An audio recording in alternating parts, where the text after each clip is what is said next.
Alrighty, guys. It's been a busy day, but it's going to be a fun day. We've already had a very informative talk this morning with a PRU veteran. But today we are very honored to have a guest with us that we've kind of not neglected, but we haven't had many of these men on. We are joined today by none other than Sergeant Ralph Morgan. He was the 1-1 of RT Rhode Island and was offered the role and took it. And he was the 1-0 of RT Connecticut at CCN. I believe his years were 1971 to 72 while he was at CCN. He's got a very unique history, not only for the fact of being only our second CCN man on here, but he he ran some very tight missions, being at the closing of the war. He was also around at the time period of training the Arvins, trying to get them ready to take over the role that the American led SOG teams were doing. And most of all, I believe his SOG career would be probably remembered a lot by his Silver Star incident and the story of what he went through and accomplished and did on Hickory, the radio relay site for MACV-SOG CCN. So before I get any more tongue-tied and mess up today, I'm going to go ahead and hand it over to our guest, Mr. Ralph Morgan. Mr. Ralph, I hope you're doing good today, and the floor is yours. Thank you, Bud, for that introduction and for your kind words. Hello, everybody out there. I'm pleased to be here. I'm honored to be here speaking with you tonight. I guess I'll begin by telling you a little bit about myself. I left high school in New York, Port Jervis, New York. I don't know if any of you are familiar with the East Coast and upstate New York, but and started college at the U.S. Coast Guard Academy. I was a cadet for a year and a half and decided that that was not my career. I resigned my commission, transferred out to the University of New Mexico, and was going to walk on as a wrestler there when our country had its first lottery. My number was picked 21 in the first lottery, the letter M. And I got a draft notice, I think, within 2 weeks. I had a choice between asking for a deferment and serving my country. I chose to serve my country and was sent to Fort Ord, California for basic training in AIT. While I was in AIT, we had a meeting and a Green Beret came in and spoke to us. And I was so impressed by the way he carried himself and by the way his uniform looked that I said, that's me. That's what I want to be. So I re-enlisted for 3 years. I was a 2-year RA and I was discharged, and I probably should have run, but I re-enlisted for 3 years, which was required to be a Special Forces soldier in the 60s. And I was sent to Fort Benning to jump school. And that was, I think, in the spring of 1970. I graduated from jump school, I believe, in June, and went to Special Forces training. I was in Special Forces training for about 6 months before I graduated. My MOS upon graduation was 05B4S, which is a communications MOS. And upon graduation, I received orders for Vietnam. We flew into Vietnam, into Nha Trang, I believe it was, and they divided us up, and they sent me up to Command and Control North.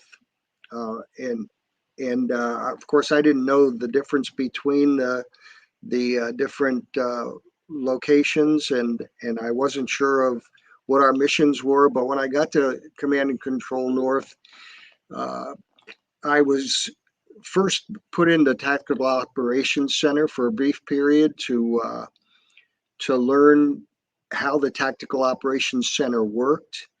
And then I was given an option, and I was allowed to choose where I wanted to go. I initially chose Recon, but I was assigned to RT Rattler, and I was kind of a fresh, um, I don't know, kind of a cocky kid, and Sergeant Bieber and Sergeant Ashton sat me down one night, and well, we just got all liquored up, and I got so drunk that I fell in the ditch and missed the formation in the morning. So I was taken out of Recon and sent up to Firebase Fuller.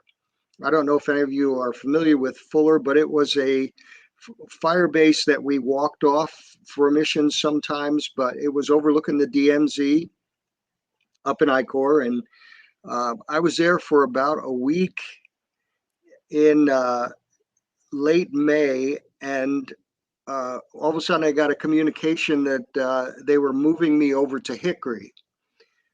So I was moved over to Hickory. I didn't have any intelligence. I didn't know why I was moved, but the reason was that I think 2 regiments of the NVA had on Hill 1015 overlooking Hill 950, which was where our Hickory outpost was. And I was moved there to help fortify that relay site. I think I was there for 2 or 3 days, and I got blown out of my hammock one morning, and I was taken out to the east. I believe that, yes, the eastern edge of the compound. And there was a saddle between 950 and 1015. So I was initially there with 4 or 5 other people and probably 6 indigenous people. But one of the NVA was just deadly with an RPG, and he hit our 50 caliber with a direct hit, and a fellow by the name of Stanfield on the 50 cal got just splattered with lead and blown back into the ditch. And then interestingly, the RPG, yeah, that's the 50 cal there. And I was just to the left of that. You see all those sandbags right in that area where the arrow is. Yes. And Stanfield got blown out of this bunker here. And next thing I know, everyone was gone. And I thought that they had taken the wounded back over to the medevac, but at any rate, I was the only person there. I had an M60 machine gun and AR-15, and I was holding off the people coming across the saddle. I was almost out of ammunition, and a guy came up on and this is an interesting story that I didn't get into the archives. I'm going to have to do it. But a Cobra pilot came up on my frequency, and he said he was escorting the medevac choppers, and he had a belly full of armament, and asked me if he could help. So he hovered over me, and I pointed with my arm in an azimuth towards where the guy with the RPG was. He sent 20 millimeter, he sent minigun, every kind of ammunition he had, he sent in that direction, and just kind of strafed that whole side of Hill 1015. And we didn't get another RPG round that day. Interestingly, I just went on the radio and said to him, you know, you can come in our NCO club and drink for free on me anytime. He said he didn't drink, but he'd come in and see us. So before I finished the Hickory story, I'll tell you, he did come in a couple of weeks later, and it turned out to be a guy named Doug Lovelace, who was from my hometown, graduated high school with my sister. Halfway around the world, in the middle of just a nightmare situation, this guy shows up and saves my butt. So, you know, I thank God for that man, and I let him know every year. But going back to Hickory, I was almost out of ammunition a little bit later on in the morning, probably around 11 o'clock. And the NVA were crawling up the hill. and I was trying to be selective in my shot acquisition, or target acquisition, but I only had a handful of bullets left, and a fast mover comes up on the frequency, and he says, "I'm coming in below deck with a fireball." He said, "Where would you like me to put it?" And I explained that I needed him to drop it fairly close to me and roll it across the saddle. He came up on one side and his partner came up on the other. They dropped napalm all across that saddle, and that was the end of the fight for me that day. The napalm about sucked the air out of my lungs. It was just incredible, and my head was down, but it was just incredible. But we were medevac from there. Um, Later on in the evening, it was probably around 5 or 6 o'clock in the evening, and I received the Silver Star for that combat. That was my first combat.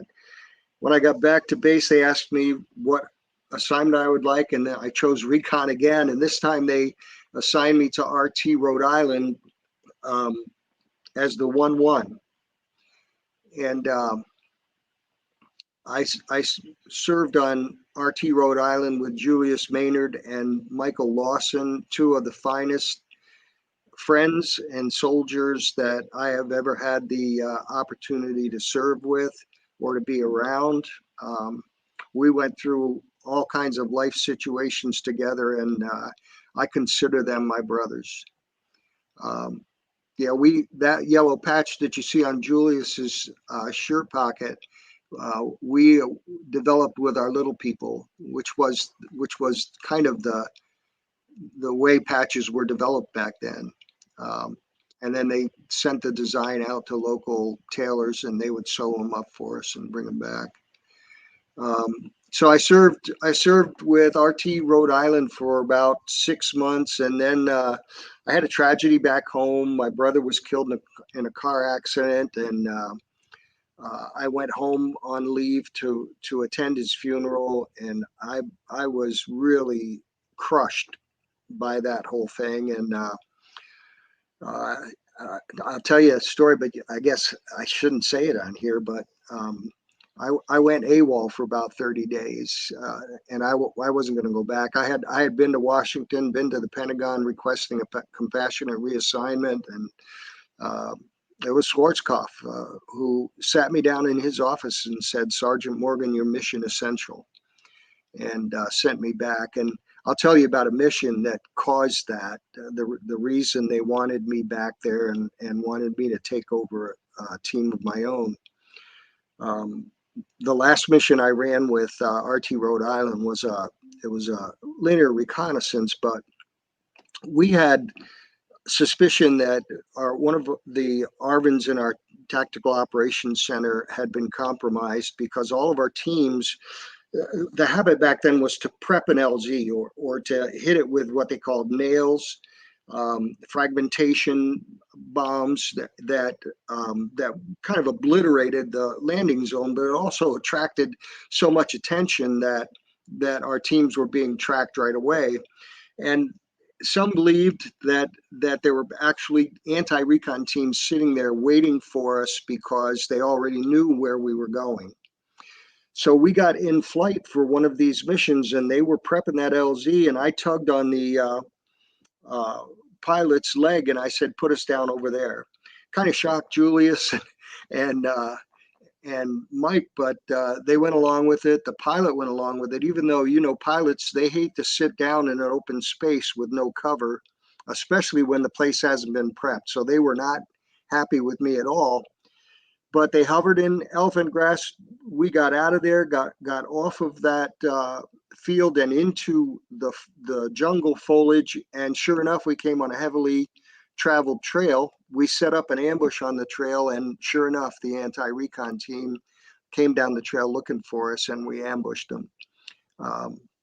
One of them was mortally wounded. We weren't sure that it was mortal, but he died before we could get him to the helicopter. So we thought we might have a POW there, but that was that creativity, if you will, impressed Billy Waugh, who at the time was the may he rest in peace, was the head of Recon at CCN, and he had taken me under his wing anyway. He was a very creative thinker himself, and so he sat me down. When I came back first, Sergeant Major Rodriguez sat me down and he said, "Are you okay?" And I'd been AWOL. I'm sitting there thinking I'm going to an Article 15, and it wasn't that at all. It was like my father sitting there. He's saying, "Look, we understand, and so we would like you to go back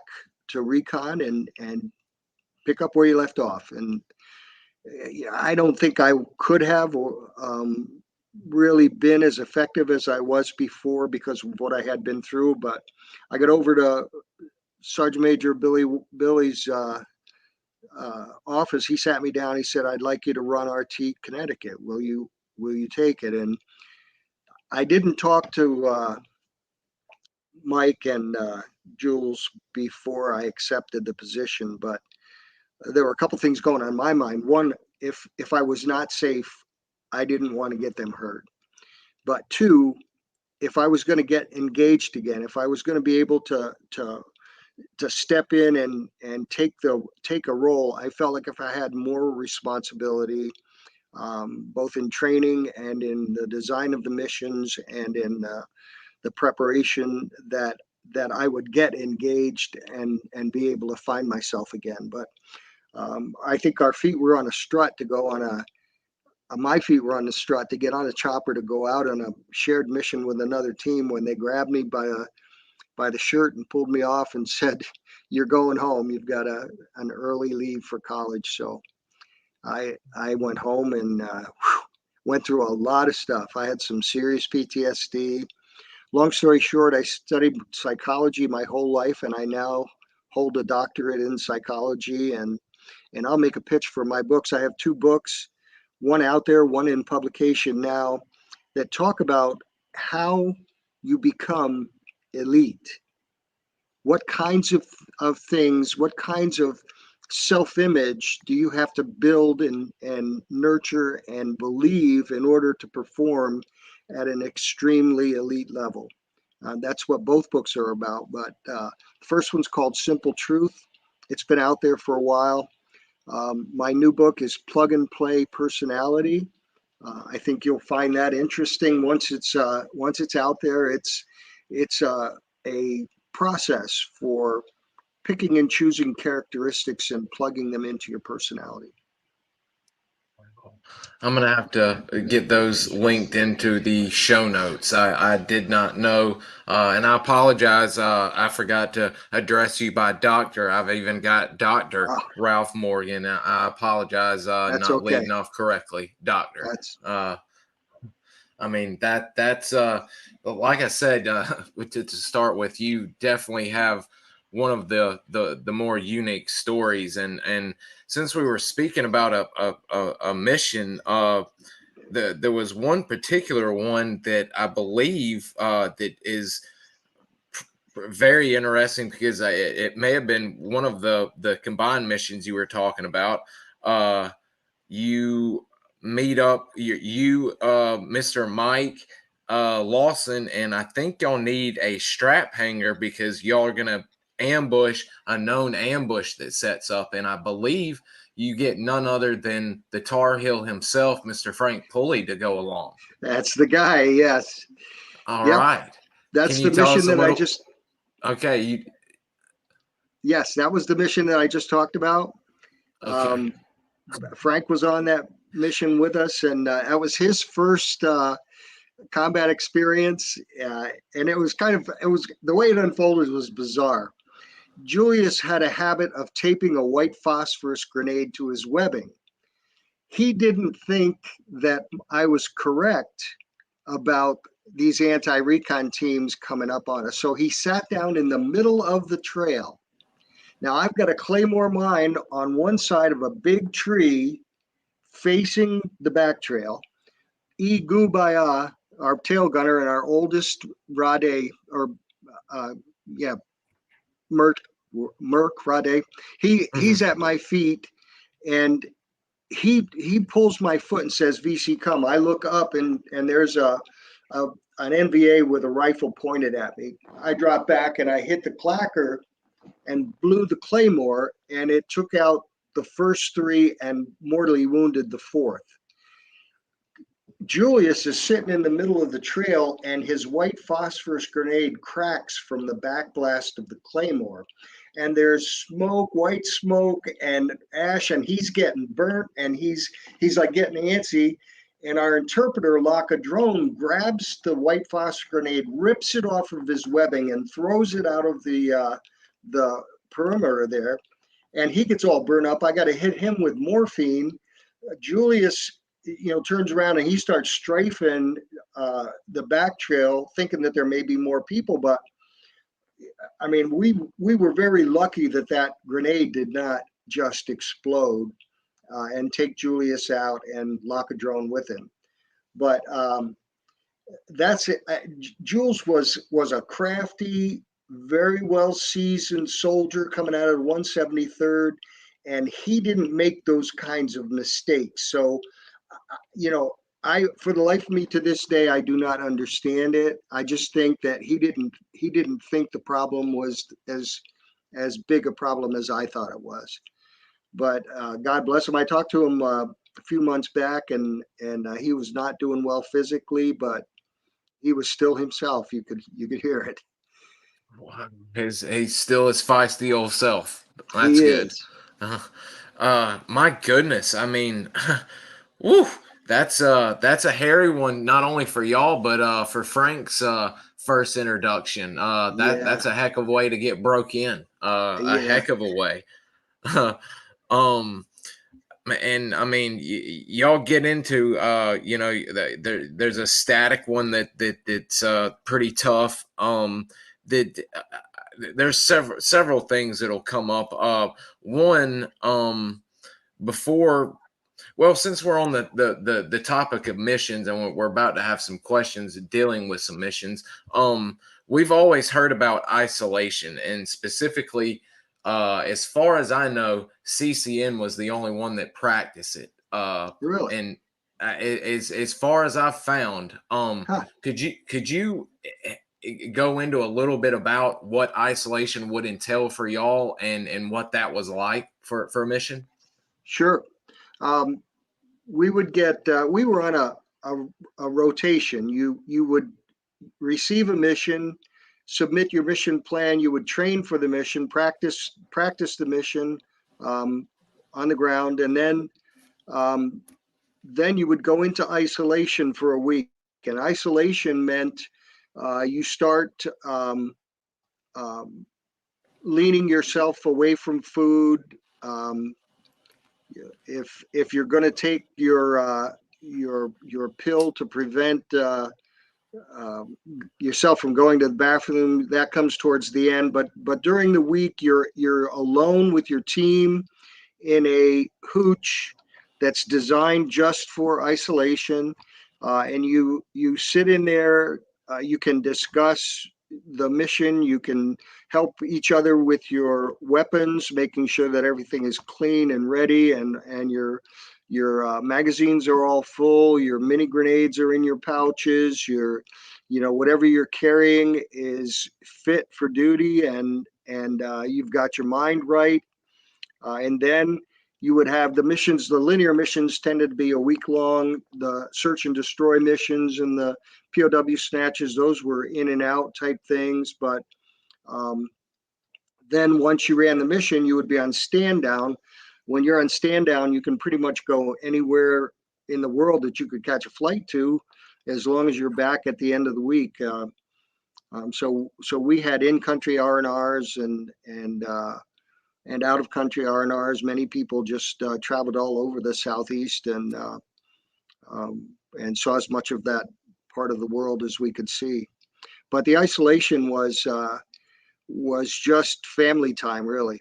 I mean, get your weapons ready, get your mind ready, get focused, and prepare yourself to get on the ground. A two-parter before I get to some viewer questions. One is gear related, and two is going to be dealing with the leak. So I guess let me make a note of the leak because I'm sure the gear aspect will be a little bit longer. Could you explain since this is 1971? Can you explain what you and your teams are using as far as your primary weapons? What you specifically are carrying? Are you carrying a sidearm? What's your basic loadout? Most of the time, it depended on the mission, um, but our basic carry was a CAR 15, the shortened model of the that everyone is buying now and having in their gun cabinet or front room. Um, and mine had an M203 grenade launcher attached to the belly of the CAR 15. Um, I also had an M60 that I had taken the buffer group out of and had the machine shop weld a 1 inch piece of steel on the back so that the bolt carriage was blowback, and there was no piston, but when it hit that metal, it would drive it right back into the next round. And I cut the barrels in half. Now, the M60 weighed about 23 pounds without any ammunition uh, in its original condition. But once you saw the barrels in half and take away the buffer group, you've got a very short machine gun that weighs about 13 pounds. So I hadn't seen anyone else do it, but I took an aluminum box from a helicopter for 7.62 weapon or bullets and put a piece of flexifeed like they had on the helicopter from the bottom of the box into the breech of the M60 so that I could carry about I wasn't strong enough to carry much more than about 800 rounds, but you could get more than that into the box. I'm not sure exactly what they held, but then I would have a machine that would shoot about 6 feet of flames and just woof woof woof, so that if we're doing a raid or doing some kind of an assault, that I had a weapon that really um, scared people. And it was effective and it was light. So, and I understand that the Army has done some things with that M60 that were similar, and I know other soldiers had done similar things with their M60s. But we had at our disposal just about every weapon from World War II. We had AKs at our disposal. We had SKSs, which were Russian-made machine guns, drum-fed machine guns. And there were problems with that particular machine gun because it had links that held the rounds together, and as the rounds were fed through the drum, the links would fly off. So, as beautiful a machine gun as it was, very few people actually carried them because you couldn't get enough links together, uh, to have enough ammunition for the gun. So. Yeah, I carried um, a Colt 45 sidearm, and of course, at least one knife. Um, but everyone had a particular way that they liked to dress for combat, and the weapons were part of that. We had a webbing and an ammo belt that had like most people had 4 to 6 canteen covers. And in those canteen covers, you would put mini grenades, you would put extra magazines, you would put some people strap claymores in them, or I mean, you just whatever you like to take with you. I had the M203 rounds in two of my canteen liners. So it pretty much, most of us dressed for the affair, if that makes any sense. We dressed for the mission we were on, um, and chose weapons to support the mission we were on, and and we had, I mean, you saw what are those things from World War II? The tubular Swedish Ks. I mean, you saw Thin all kinds of guns weapons. and Yeah, you saw all kinds of weapons. wow.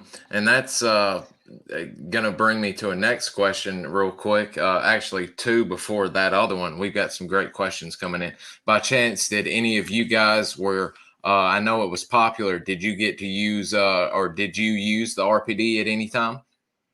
No, No. and the reason was you had to trade for the links, and we each had our own little arsenal, right? So you'd capture some weapons, like we had a couple of AKs. In fact, we captured what I thought might have been the first plastic or fiberglass AK. So um, we would take the weapons that we captured or weapons that we traded each other for, and we'd have our own little arsenal.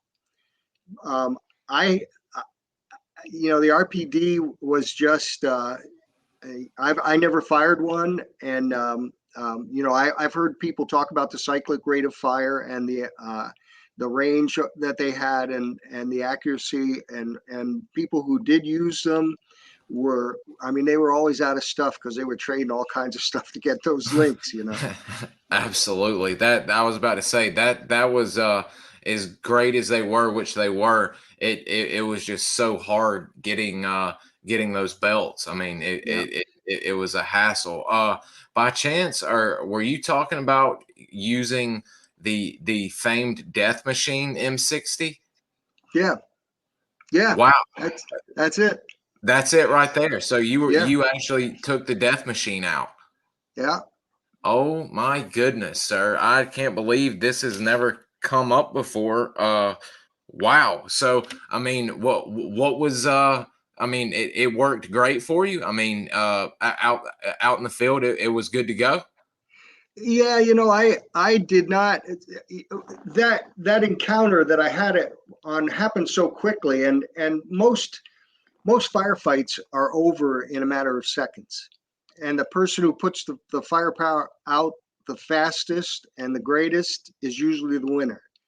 Um, I used the Claymore, and I was in the back blast of the Claymore myself, so I was stunned a little bit after it went off, but then I jumped up with the machine gun and just sprayed the area, and it worked fine.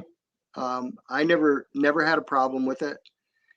You couldn't depend on it for a long period of time, because when that bolt came back, it was hitting that metal and it was squashing and pounding on the metal. So the metal was changing a little, the bolt was changing a little, your barrel was burning up. So you could only rely on that thing for 400 or 500 rounds. So it was a make contact, break contact kind of a Mm. weapon, but in It my it opinion. it kind of sounds like I mean a more uh, in a way a more reliable RPD, to be able to break contact and spit fire, so to speak, uh, It that's was amazing. I've literally, I don't think I've ever spoken to anyone that's, or known of anyone who's actually taken it out. I've heard Mr. Tom speak about it, online, but wow, that's amazing. You took that bad boy out.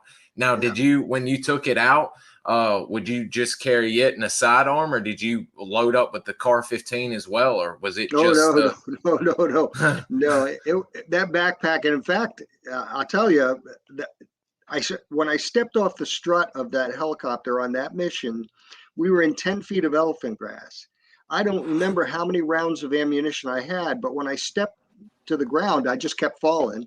I hit the ground and it twisted my neck and lower back. And later on, I found that I had I had blown the 3 discs in my neck and 2 in my lower back. So, but it was what we considered a hot LZ because we didn't have any cover. I got up and went off the LZ, and for years just had chiropractors working on my back. And then about maybe just 10 years ago, a doctor looked at it and said, you need to be fused. This can't be So I'm fused from C3 to T1 and from L3 to S1 from Goodness, that sir. mission.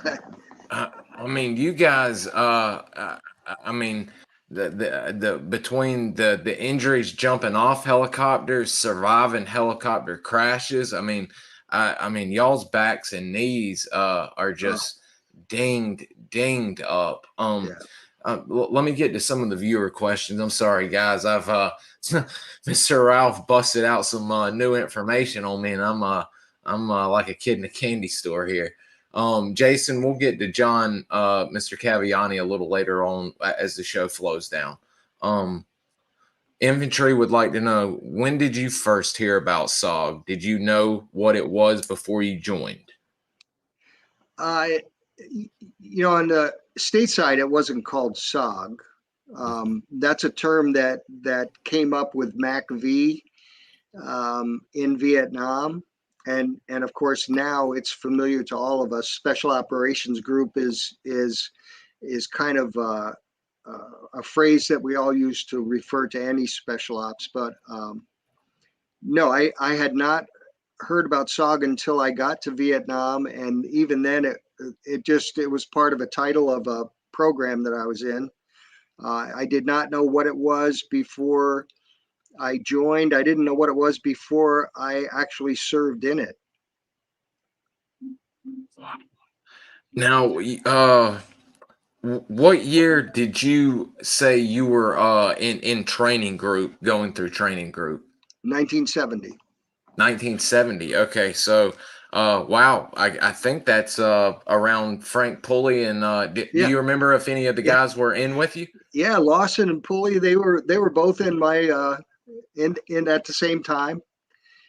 There were a bunch of us that ended up across the pond that were in that class, and we were such good friends and had so much fun together. But I don't know what it is that caused me to stop remembering names, but I think it was just the way things transpired, and we were losing teams so fast that I stopped paying attention to names and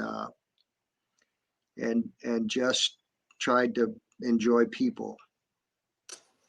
Absolutely, y'all had a very close knit group up there. That last group of the CCN guys, y'all were running some very dangerous missions, and at that point in time, just in my opinion, some of them I would go so far as to call suicide missions, to be quite honest with you. So uh uh before we get into some more questions again, with we were talking about isolation, um when after you had been at SOG for a little while and had gotten your feet wet, so to speak, and been out and enough time to talk to the old heads that were around, uh, did you know about the leak? Did you hear about the leak? Or down in Saigon, did you know anything was wrong while you were running Recon? Um, we're in the club.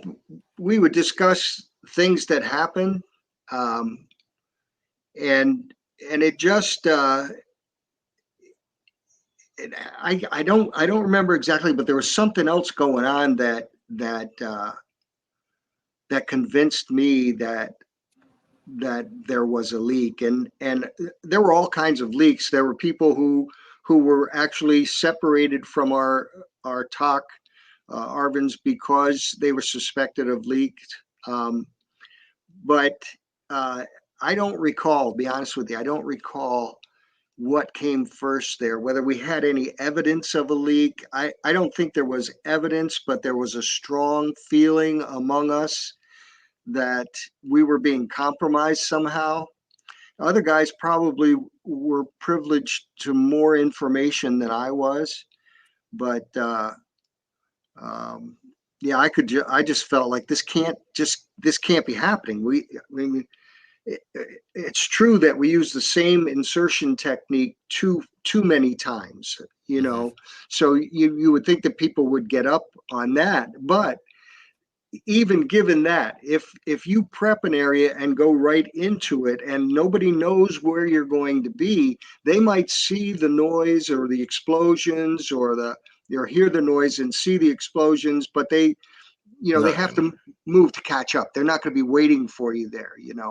And our teams were getting destroyed right on the LZ. So it was just too Too coincidental. weird. Mm-hmm. Yeah. Yeah.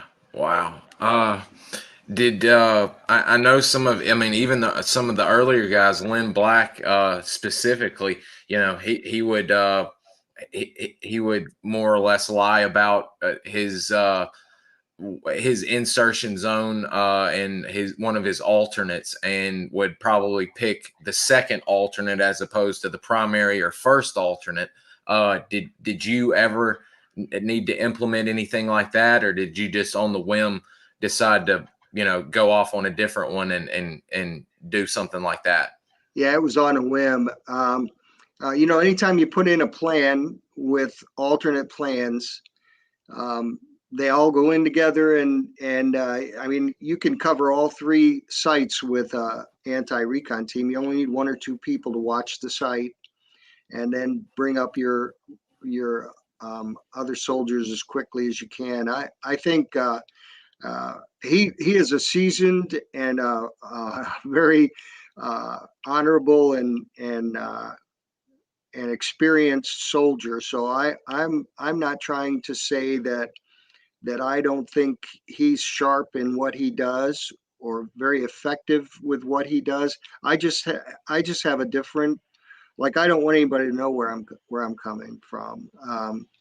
Yeah, and so when I submitted a plan, there was a plan, and we always had to put an escape and evasion plan alongside that.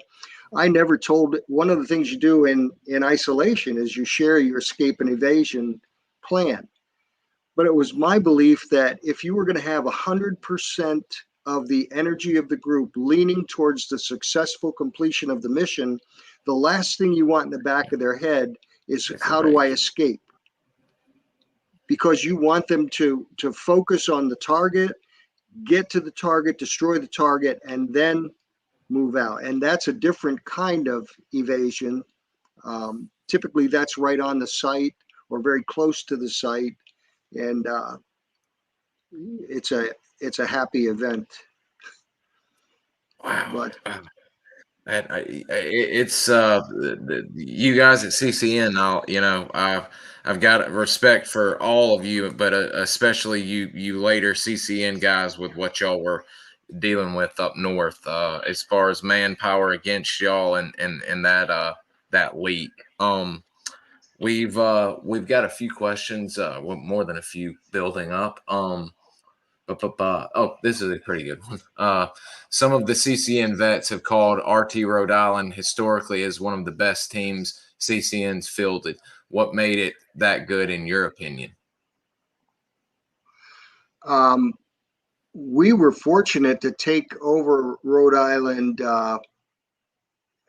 after the team had been vacated, and I don't know the story, uh, but it was before we took over the team. It was one of the teams that worked the hardest, ran the most missions, had a seasoned group of guys that knew what they were doing and made good decisions on the ground. And I think what makes a great team is the cooperation between the people who are making the decisions, um, and making the right decisions for the intelligence that's sitting in front of you. And I think we were good at that.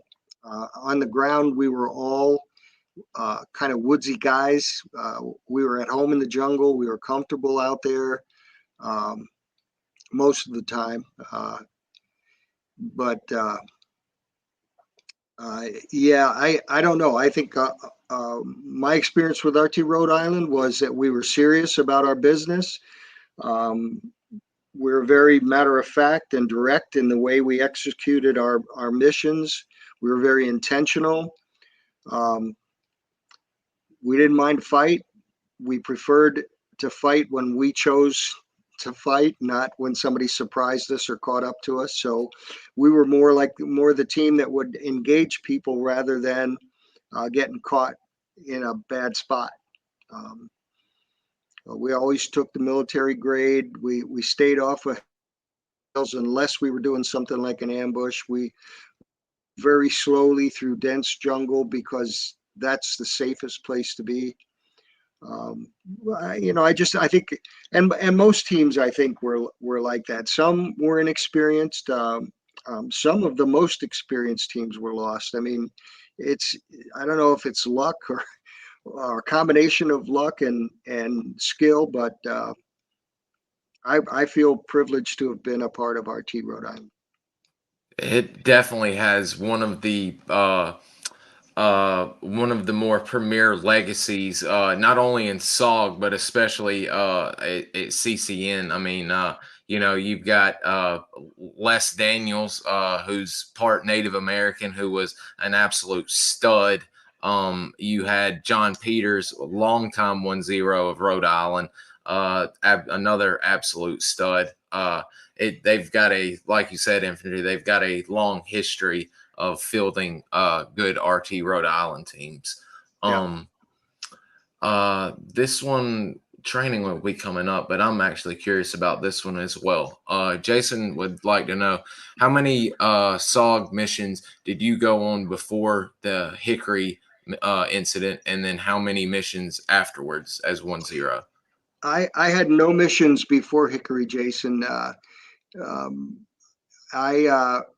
I got back from Hickory and was assigned to Rhode Island, and I think I ran three missions in the summer of '71, and then was transferred to Connecticut, and I did not run any missions as the 1-0. I trained with the team, prepared the team, and I had a new 1-1 coming in from the States. I worked with him, but we were going to do a static road watch with another team to get his feet wet, and I got pulled off of that mission. So, although I am proud to say that I was in a position as a 1-0, I am sad to say that I didn't prove myself as a 1-0.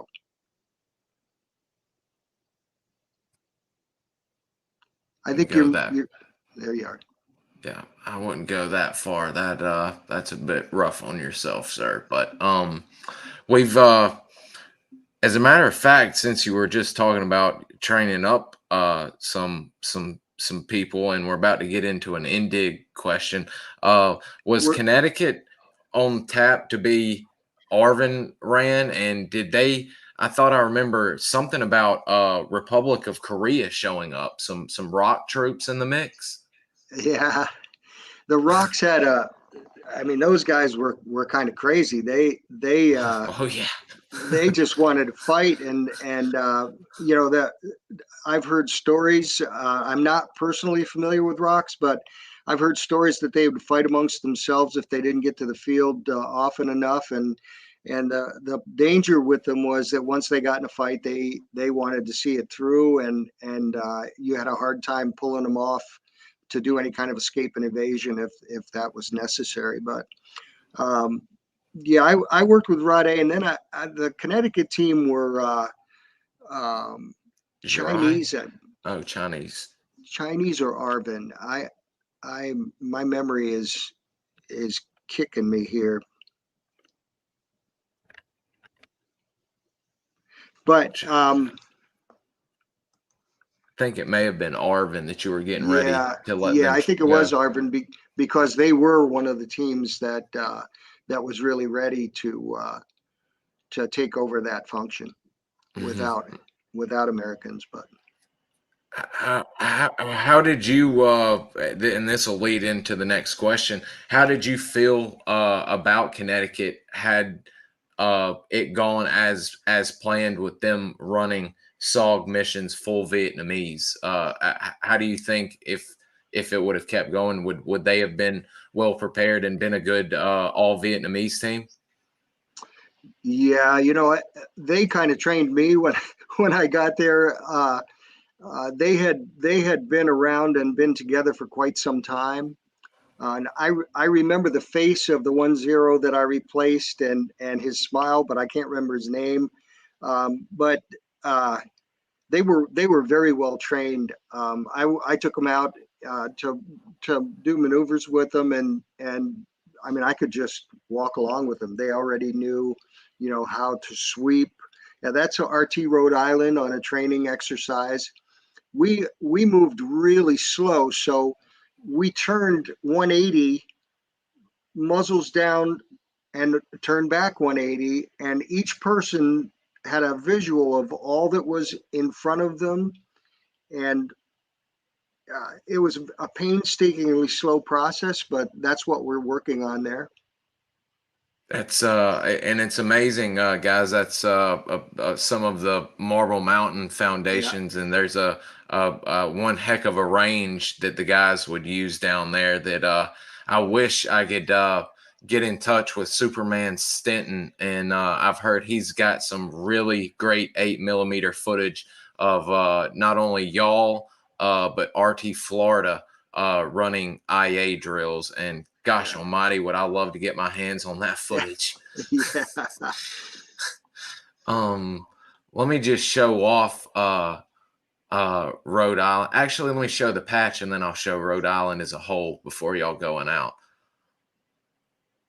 That's I mean, that's Connecticut. Connecticut. I'm sorry. Did you have any? You mentioned making the patches. Did you have any hand in helping create any of Connecticut's patchwork? No, no, that patch was with them. They were a fine team, and uh, I didn't tinker with anything other than putting a little bit of my style on the preparation for the mission. Um, I have a different way of seeing what's out there, and I use a different number of people. I mean, a lot of guys go with 12 or 10. I like smaller numbers. So my imprint on that team, and hopefully I had some impact on what happened after I left, but was mostly in the way I personally felt we should be uh, pursuing these missions. Speaking of size, what was your preferred size of a team? Your team. It depended on the mission. If you're Mhm. going in for a heavy fight, it's nice to take everybody. Um, but if you're going in for a reconnaissance, the more people you have, the more difficult it is to be sure you're together, um, and and uh, and not get distorted perceptions of what's out there. I mean, I preferred having 4 to 6 people that you knew and trusted their vision, their interpretation of what they're looking at, and whether they see danger, and people who've been around the jungle enough to know when smell changes, what that means, what the sounds should sound like. I mean, I was more concerned with those things than numbers in a reconnaissance mission because you're trying not to be detected. But there, you saw all kinds of numbers, and I know Julius liked to take the whole team on a reconnaissance mission, um, and we were successful doing that.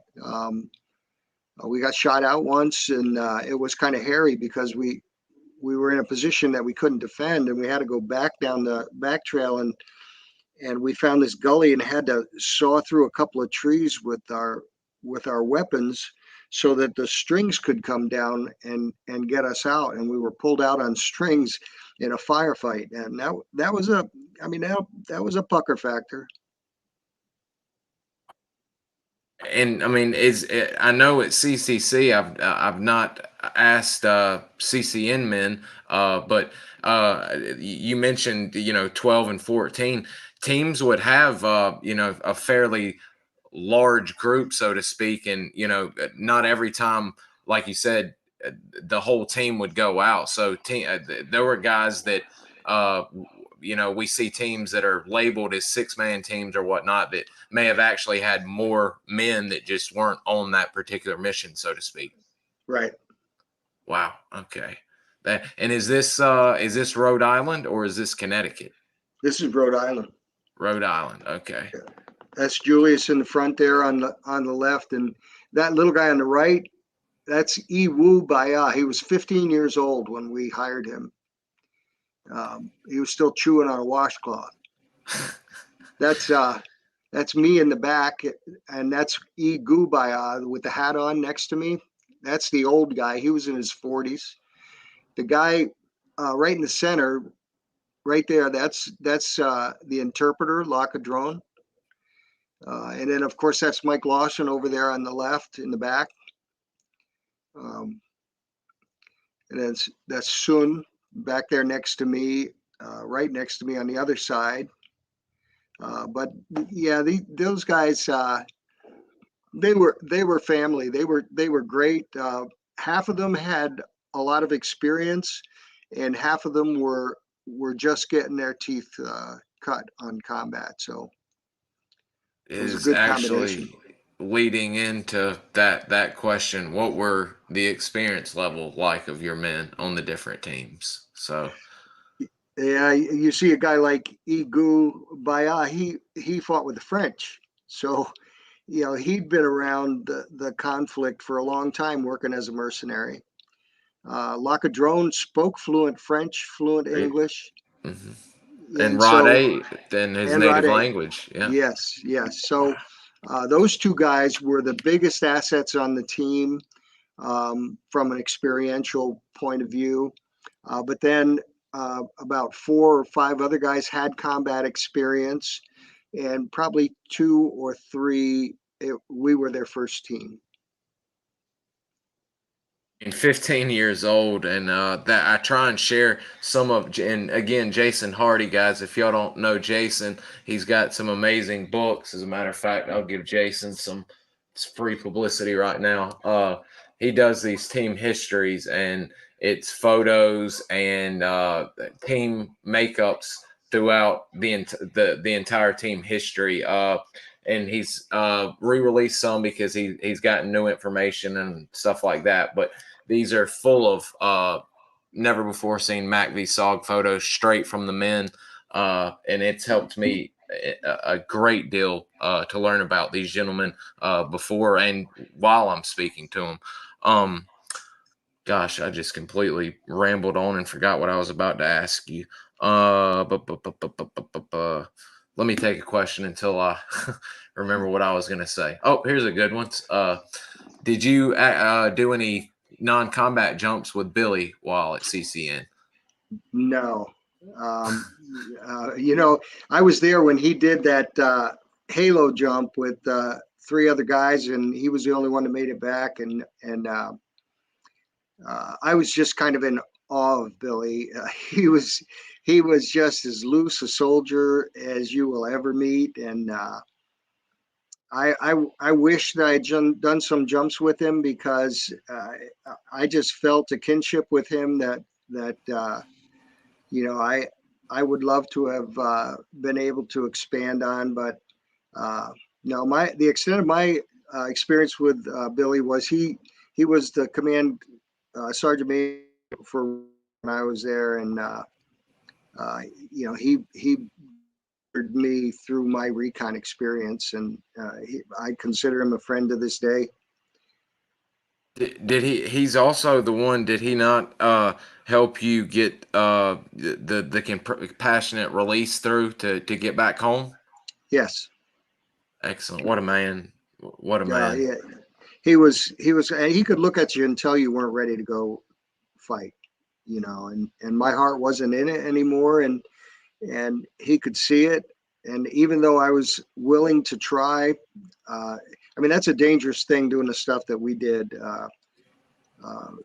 Trying to re-engage, you're gambling all your men on one guy being able to step up and do what he's trained to do, and not be inhibited by recent events in his life. And I thanked him so many times for going to bat for me. I mean, he was just a wonderful man. And what's so interesting? There's countless stories like that to where he's helping SOG men out not just recon men, but him having a compassionate side, but also his warrior side. And Oh, then he was known to be very, very funny. And one thing I like to remind people is Billy is, one of there wasn't that many. There were, there was a few, but there wasn't that many. He was one of the few that served at all three in CNCs throughout his SOG career. He served at CCS, he served at CCC, and he served at CCN, and he left his fingerprints all over each place he went. I hate we've lost the legend, but he'll definitely live on with all of us remembering and you sharing your story with his story today. It's he's just an amazing man. I can only hope we get an updated biography on Billy with the later part of his years. This is interesting. You've spoken a little bit about this, but did you ever take part in one of CCN's road watches where an RT would occupy a piece of defensible terrain behind lines to attract enemy forces and then annihilate them? no, static road watches were common. We would really load up a mountaintop with ammunition and guys and be able to dump a lot of stuff on people. But they were also very dangerous because you're sitting duck. Um, I I preferred being loose and free on the ground to being in a stationary place like that, especially after Hickory. I mean, we got hit by two regiments there, and I'll tell you, but for the grace of God, I wouldn't be sitting here talking to you. Those that gave me all the experience I wanted with those roadside watches or radio relay sites. But I'm the kind of guy who likes to be out in free reign and just moving on my own and using my own senses to read the property and read the sounds and the smells and the taste of the air and the movement and the changes in the terrain. I mean, that was my thing, and I felt very comfortable out there. I was not comfortable on static road watch situations. That's some of that's more along the hatchet force line of work doing that. Although to be fair, y'all did Yes, do we did. stuff like that. Yeah. The RTs did do static road watches. As a matter of fact, guys, we'll have a CCN hatchet force vet here Friday, I believe, which we'll ask him that question about some of that. Wow, we've got some very interesting ones. Did you ever do a BDA? And Jason says, I feel like that's just walking into a hornet's nest that someone else kicked over. What is the term BDA? Bomb damage assessment. Oh no, I never did one, but yeah, I knew that several teams that did go on and in on bombed sites and walk through looking for vent or edge, to see what was there. But no, I never did one of those. Thank goodness that we've all of the SOG books are filled with horror stories of failed BDAs to where they think the bombs are going to kill everybody in sight, and little do they know they've just come out pissed off more than ever. Yeah. I will ask about. Gosh, these are some really good questions coming. If you're comfortable sharing this, do you have any family with any military service? Yeah, my dad served in. My son served in Afghanistan. My dad served in World War II. My grandfather served in World War One. My family goes back to the Civil War and the Revolutionary War. We came over in 1570s, and so we've been in every war this country has seen.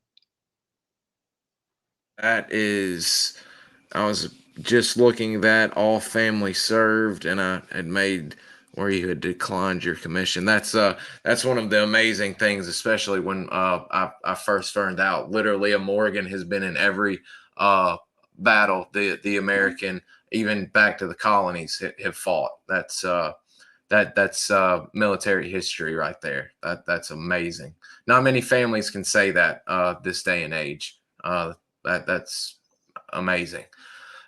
Infantry, great question. Did you know Mr. Gary Robb of RTS? He was the one to run the four-man team consisting only of NVA.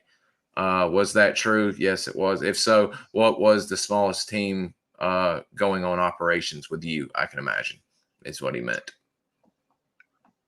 Um, I I don't remember the name Gary Robb. He was way before your time. He was in 67, 68. Okay, yeah. But I know that there were as small as two-man teams. I mean, the smaller the team, the smaller the footprint, right?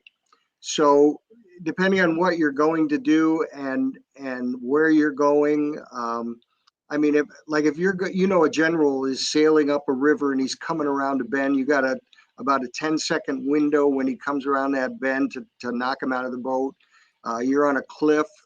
You don't want a team uh, out there on that cliff. You want to move in there alone or with your spotter and take the shot and then move out, because the smaller the footprint, the easier it is to get in and get out without being detected. Absolutely. And I've spoken to a few men at CCN, as a matter of fact, that ran 2 and 3 man operations, full team, not adding themselves. And just to let everybody that maybe knew or don't know, and just to honor the man, Mr. Captain Gary Robb, worked with, he was, I believe, a Marine, but he went through SF. No, he did not. I don't think he went through SF, but he ended up with the Phoenix program and then was in MACV-SOG, ran Recon, and he actually was on one of the very early SOG static jumps into Laos. He and Bob Ramsey. Mr. Bob Ramsey is a wonderful man, and shout out to Mr. Bob if you're watching. I hope you're doing well. Just to get that straight, those are two legendary CCN SOG men. Let's see. Rob was not there in the late 70s. Yes, he was, but I think again he had already left and was at the Marble Mountain facility while Mr. Ralph was there. But he was there. You're correct. He was in Brockhausen's book. Jason would like to know, were there any stories that would float around about CCN teams like Lynn Black in Alabama on their October 5th mission? We did not. I mean, depending on who you were close with, you might talk to them about a mission that they were on. But I don't recall ever really talking with anyone about the specifics of a mission that they had run. We were all pretty careful about our clearances and our commitment to confidentiality. And I don't, or maybe it was just me. I just didn't talk about stuff. So especially with what's going on, like you said, with the spy and all y'all's worries, at yeah. that point in time, I can imagine y'all were very wary on what was said and when it was said. Where'd that go? Oh, here we go. Did the NVA that you would encounter, what uniforms? Tan uniforms, green uniforms? We've heard gray too. Yeah. I believe that the NVA on Hill 1015 were in green or gray. It was a shadow over most of that. The terrain was kind of a blend of greens across the saddle, and the movement through that, I mean, you could see shadows moving through the grass, but it was difficult to see the color of those uniforms. The ones that I've seen up close and personal were wearing green, but I have heard that they did wear tan and gray as well. So I think they dressed for the occasion, kind of like we did. Did he also added a bit? Were they like in the movies? Would they have foliage on their back to where they could blend in and hide, or were these mainline troops out and about, ready to rumble, so to speak? Yeah, the guys that I saw were in standard issue green fatigues. But I would imagine that there were people out there with foliage on their backs, especially if they were sniper teams or something like that.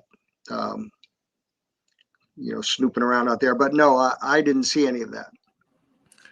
Speaking of that, you dropping the S word. Did you happen to come across any?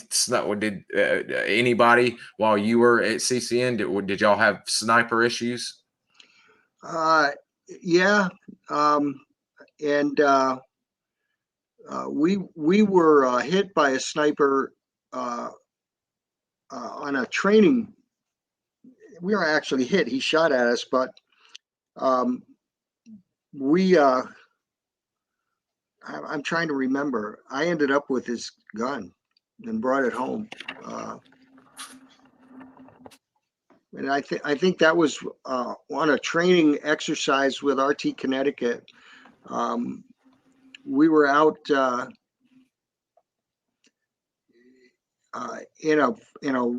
an open field, and we were walking the tree line around the field, and someone was shooting at us, and we split and walked around inside the tree line and took him out of a tree. But he was wearing green stuff. He wasn't wearing any kind of foliage or anything. He was in a tree. He was Was he? shooting. Go ahead. I'm sorry. He was shooting a model 1903 Springfield with a flat iron piece of metal, just kind of, and a clamp holding it on the back of the rifle, and a V cut in it. And he was very, very accurate with that. I mean, not killer accurate, but he was getting the bullets close to us. But I could see why he wasn't able to hit any of us. He was probably over 400 meters shooting with a piece of flat iron and a V cut in it. Was he VC or was he NVA affiliated? Do you think? I think it was VC. He wasn't disciplined enough to call an NBA. Is I've heard of the CCC guys getting pot shots on training runs and stuff. That's uh that's amazing. They take the chance to pop shots at y'all like that. That's a little crazy if you ask me, especially if it's right down the road from where you live. Yeah, that's um gutsy, but not smart. Absolutely. This is an interesting question. I've actually never thought about this or even asked any of you men that I speak with. Could the 01, aka the Indig leader, go to SOG leadership to report or remove an inadequate American SOG operator, or did the team work that out amongst themselves? Never heard of it happening, as have I. Yeah, I haven't ever heard of that happening. And basically, the little people were mercenaries. We paid their salary. They had really no contact with our chain of command. So if that were to happen, it would be very rare. It would I be don't think. something egregious. It would be. Yes, yes, and I can't imagine. We were so attached to our little people that, and they to us. We shared information. Uh, Gosh, we shared about everything. So you know, I first of all, I can't imagine a SOG operator being that inappropriate either in his. I mean, there were guys that partied like crazy, and I was one of them for a while. But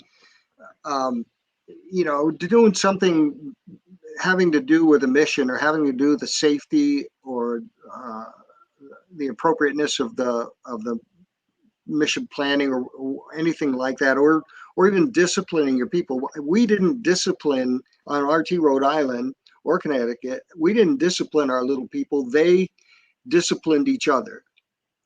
So if there was a guy that was out of line, they dealt with it. And we often didn't even know about it. But for us to do something that would provoke someone to do that, I've never heard of it, so I really don't know. Yeah, I know of only one time, and he said no disrespect, none taken. As far as I can tell, just a question. I can white SP-44. I can give you one example, and it is out there and well known. So I'm not speaking ill of anyone or trampling on anyone. The one time I know of anything remotely near that happening with the indigenous having a play in the American side of things is 1970 CCC. Ed Walkoff and John St. Martin are under a 1-0, and I dare not mess up. I always mix them up, so I dare not say the wrong name for fear of messing with the other man's legacy, but I'll find it out, and it's in one of the other videos. But nonetheless, he was on the landing strip and was smoking opium out of a pipe as they were getting ready to load up to go on a 6-day Laotian mission. And the little people smelled it, saw it, and at just about that time as they were talking to Ed, Colonel Apt walked up behind said 1-0 and commenced to jump all inside that man's rear end and dismissed him on the spot and asked John St. Martin and Ed if they could continue mission, and they did, and ended up Ed Walkoff becoming a great 1-0 after that. But that is the closest thing I've ever heard to the indigenous having anything to play with the Americans, and it was egregious. I would say. Yeah, absolutely. I've never heard. That's the only thing I've ever heard anything in the realm like that happening. Just utter madness. Let's see. This one's interesting. I believe you were Jason. Were you at CCN when the ill-fated RT Kansas mission took place? Yes. Yes. Okay. Were they? Was that a pipeline? I believe they were looking for a pipeline, and they landed right on it, and were pretty much surrounded by 2 battalions, I believe. I know they got hit as soon as they got out on the LZ. We didn't talk much about the teams that we lost. If there was any intelligence from the experience, the command would pass it along. But that was one of those things that we all sober up, when that happens to one of our teams, and a guy we were sitting at the poker table with on a week ago or 2 weeks ago isn't going to be in the club anymore.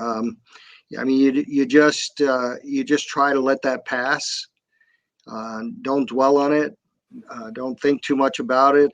And I'll be honest with you, we were friends, but I wouldn't call us close friends.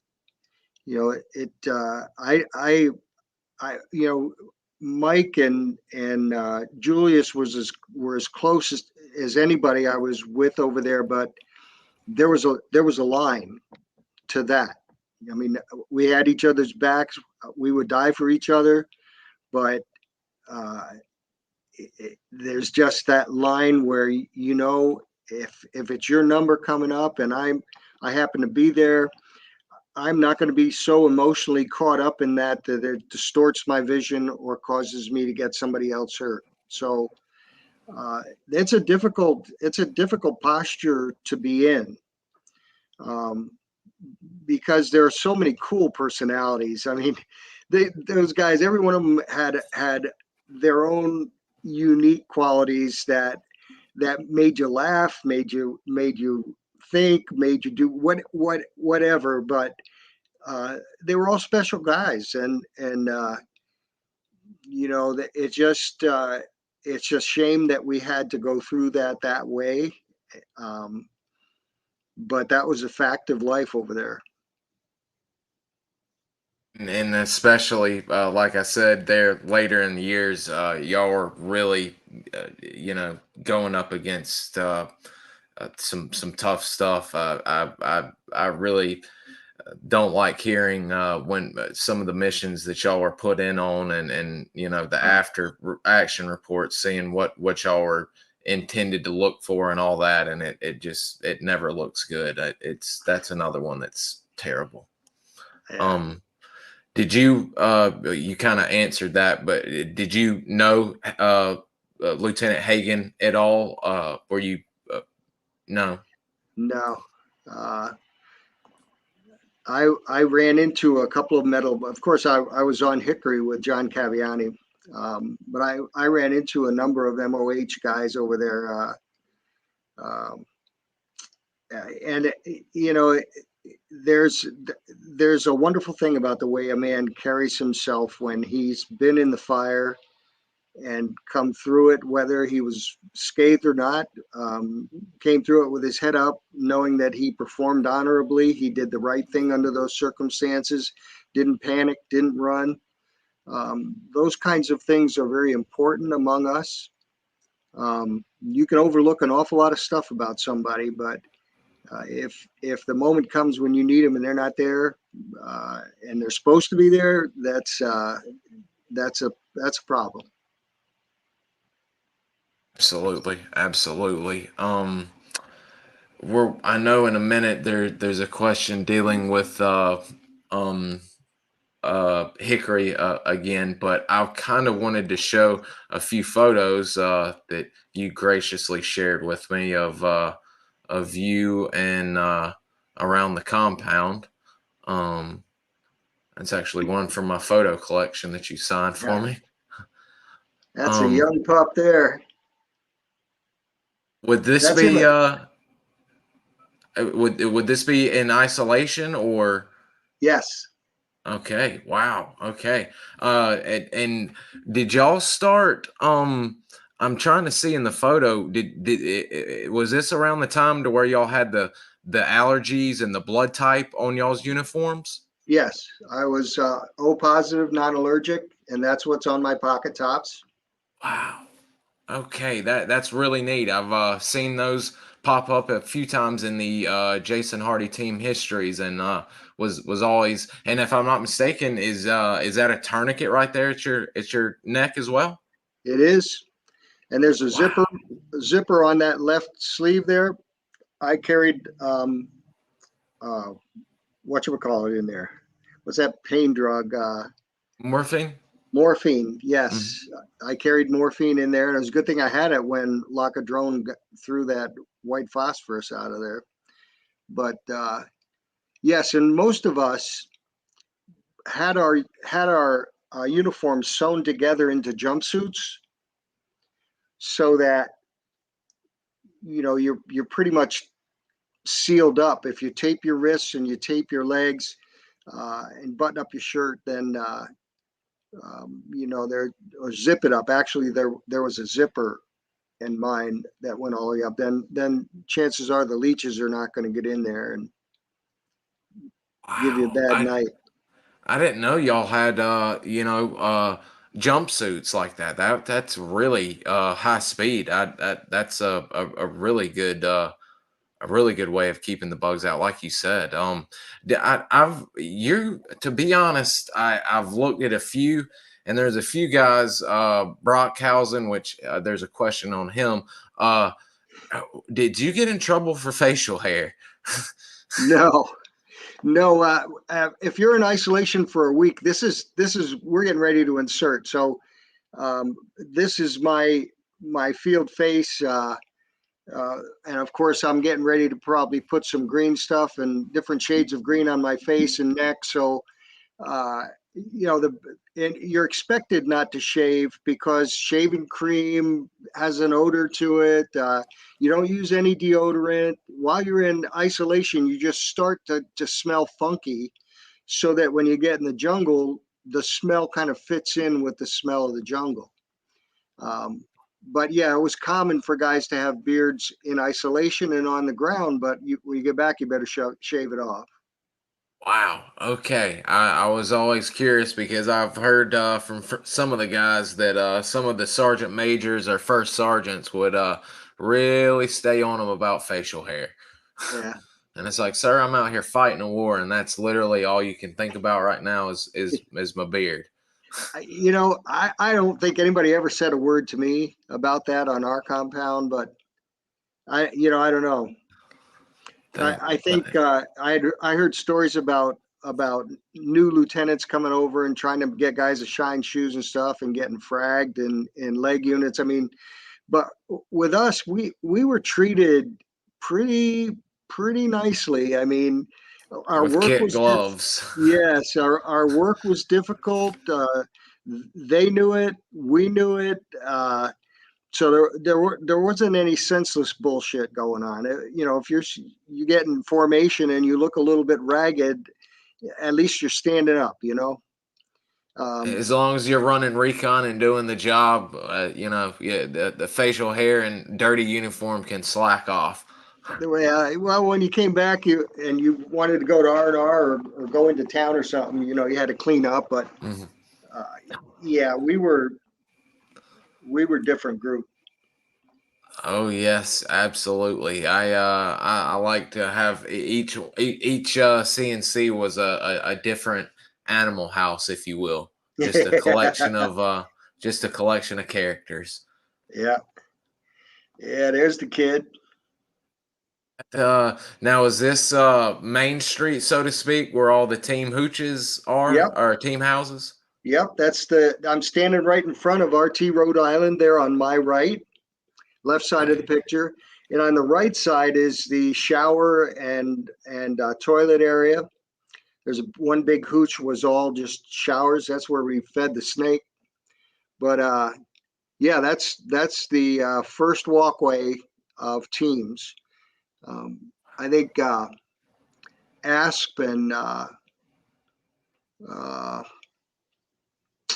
let's see, Rattler was all the way down on the left. Asp was down 2/3 of the way on the right. I mean, but I remember a lot of the teams, but they're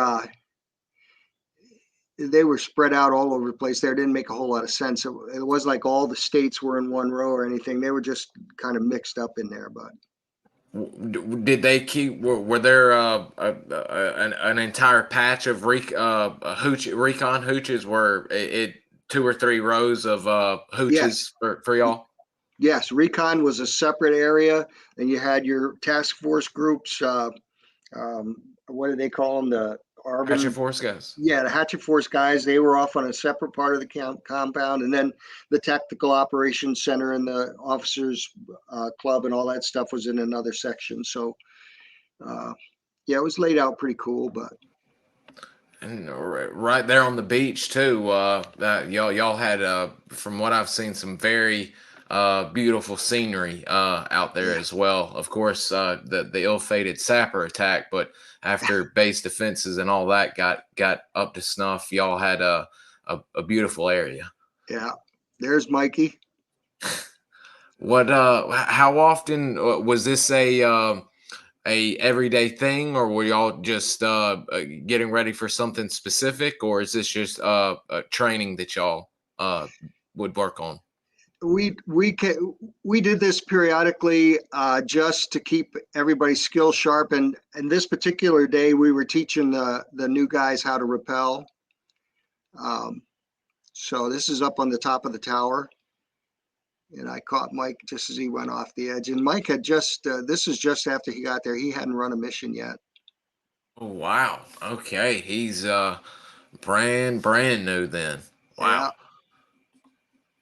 Little did he know what wildness awaited. Yeah, he turned out to be just a steady guy. Very very dependable, steady guy. I like this shot of y'all all together. Yeah, I think that's you in the back with Mike right here, so in the yeah, sleeveless shirt, I think. yeah. That's Mike. Um, That's me a little bit, and Julius is right next to me. okay, yeah. He's yep, there's the black baseball hat Yeah, making its debut. That's still wild to me that y'all had to do the baseball hat thing with the fifth group leaving. Uh yeah, 1, 2, 3, 4, 5, 6, 7, 8, 9, 10, 11, 12. So you had at least 12 uh to pick from and run with if y'all needed to. yes. And Wow. the guy between Mike and I, that's Wu. He was the youngster. And the guy next to Julius, he was another youngster. He was like 20, but he had no combat experience. And then the rest of them all had some degree of combat experience. They still all look mighty young. I mean, Yeah, even yeah, was uh gosh, I forgot his name in the middle. Was he Wu. the youngest that y'all had? Woo? Yes, he was 15 when we hired him, um, and had absolutely no experience. But we put him on point right away, Wow. because he was so alert that he didn't miss anything. I mean, he had great eyes and he knew what he was doing up there. Now, he only carried an M79 grenade launcher. So, and I objected that I would have preferred that he had a sawed-off shotgun to an M79 grenade launcher, because the close-in impact of that grenade launcher was useless. But um, that's what everybody decided he should carry. So, uh, yeah, his value really was in his eyesight and his nerve, man. He wasn't afraid of anything. Um, the uh, the interpreter, um, Locke, is, I think that's him with the shades on next to Mike and the hat in the back row. Oh, right. Oh, right here. Yeah, right there. I think that's Locke. Um, I don't remember. I know, they had names like Gu, Wu, Sun, um,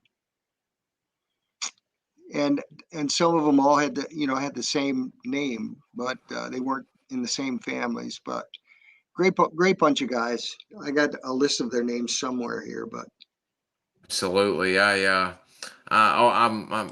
Thank God y'all uh, if you will, broke the rules and took photos because that's partly what drew me in originally. To be honest with you, was seeing photos and next thing I find out, Jason's got 13 or 14 of these and you know they're slam full of pages like that with all of y'all's photos and I was yeah, like, good Lord, I'm about to break my bank account and I'm glad I did because I mean the photos y'all took not only in camp with y'all's fun because y'all tried to cut loose as much as y'all could but also the ones y'all managed to take on training missions were just outstanding, getting to see what y'all were wearing, what the loadouts were. It's amazing. All of you men are my heroes. I mean, I say yeah. that with everyone, but you men are absolute heroes. And it's an honor to know all of y'all. I just thank my lucky stars I was able to cross paths and get to know y'all. Oh, Um, thank you. It's been an honor to we've know you as well. that means a great deal coming from you, sir. I appreciate that. We've got a few more coming in, and I've got a few pictures of John that I'm going to show off at the end. Jason said I didn't ask the question the right way. I mentioned Lynn and Alabama because they came up against 10,000.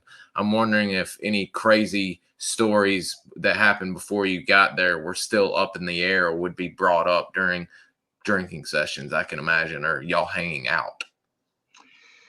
Yeah, there were a couple of stories that were passed around frequently. One was about a bright light mission where we went in on a team, and some of the members were tied to a tree, and their privates were cut off and shoved in their mouth, and um, uh, some stories were passed around to keep you on your toes. I mean, it was about, look, if you're sharp, you do this the right way, you do the right thing at the right time, you're correct in your intelligence, you're correct in the way you interpret it, you're correct in the way you apply it, you should be able to do what you design your mission to be and come home safely. But nothing ever goes the way it's planned, and I shouldn't say nothing, but often things don't go the way they're planned, and you've got to be able to shift gears on the fly and redirect your assets to keep them moving, keep them alive, and keep them effective. So it's a very, very difficult pastime to be good at. I like to say it's almost like a ballet, but I like to say when comparing when y'all get off the helicopter, I like to say it's like Mike Tyson said when the bell rings for the first part of the match. You've got a great plan until someone hits you in the face. Yeah, there it and is. and Yeah. and once you get hit in the face or you see the NVA right off the bat, like like the doc said, you better be able to shift gears and get your assets in the position you need, or you're going to be wiped off the face of the earth, sadly. Yeah. Because they were playing the most dangerous game. Um, we've got three more. Yeah, they did. The Japanese were very cruel. My father told me a lot of stories, not only about the Marines in the Pacific, but he was a grunt and he came across a lot of atrocities done to some of his fellow grunts by the Vietnamese. They could get psychological warfare very, very cruelly. Infantry. Did you ever make the switch to ERDL camo from the OD as far as uniforms? We never wore straight OD. We took an OD and painted it with black and green paint, and we made our own version of Tiger camo. But no, I never saw that camo that I recall while I was in Vietnam. I not on SF guys anyway. Most of It us was compared. it was a little later in I think 72 when SMAG, the special mission advisory group, stood up there at the end. I think that's when it came in. Bobby Pruitt and then some of those guys that stuck around for the Okay. long haul. Yeah. But I don't remember seeing any of you guys wearing any of the experimental research, the ERDL camo, as Yeah. they say. I'm gonna get beaten over the head if I don't ask. Did you know Nick Brockhausen? Oh yeah. I can tell you a story about Nick that he will deny to his grave, but it is the funniest story. And I'm not sure. I mean, Nick and I knew each other and joked around with each other, but one night he comes up to me and he's wearing his German pith helmet and his trench coat. And he says, "Come with me. I'm going to go to the officers club." And I'm a naive guy. I'm thinking, what could this be? And we get to the officers club, and the CO is sitting at the bar, and Nick walks right up to him, pulls a big old steak out from underneath that trench coat, slaps it on the bar, and says, "I heard you're looking for some meat for the Ashaw Valley." Oh, and I'm standing there. I had no idea he was going to do this, and I'm standing there looking at the CO and looking at him and trying to shrink into my shoes, and but I'll tell you what, Nick has probably one of the biggest pair you'll ever find on a man. If I had had the privilege of running a mission with him, I would not have hesitated, because he's kind of like me. He's a swashbuckler. He once he believes in his plan, he believes in his weapons, believes in his people, he goes and gets it. He's a go for it kind of guy. So um, I don't have any regrets. Although I ended up with a mission in just outside the Ashaw Valley not long after that, and it was I don't know whether it was coincidence, which I don't believe in, or just slap between the eyes. But Cruel fate. yeah, Oh, Nick. Yeah, I had someone asking me and I kept bypassing it and I finally had to ask before I got in trouble. Do you from his book, the folks ask from when we have CCN and you're the only person we've had, but it comes up other times. Do you remember the snake people he mentioned in his book?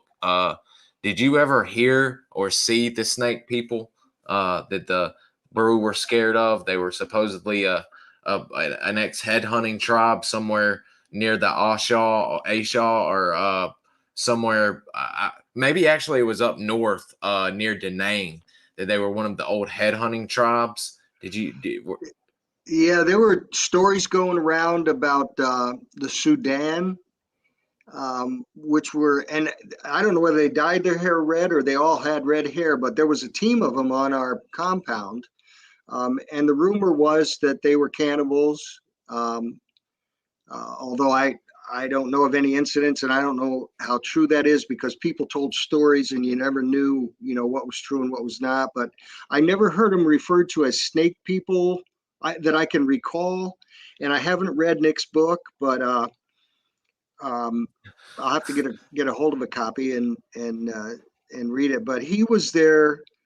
I think he was there before me, and he came home a little before I did.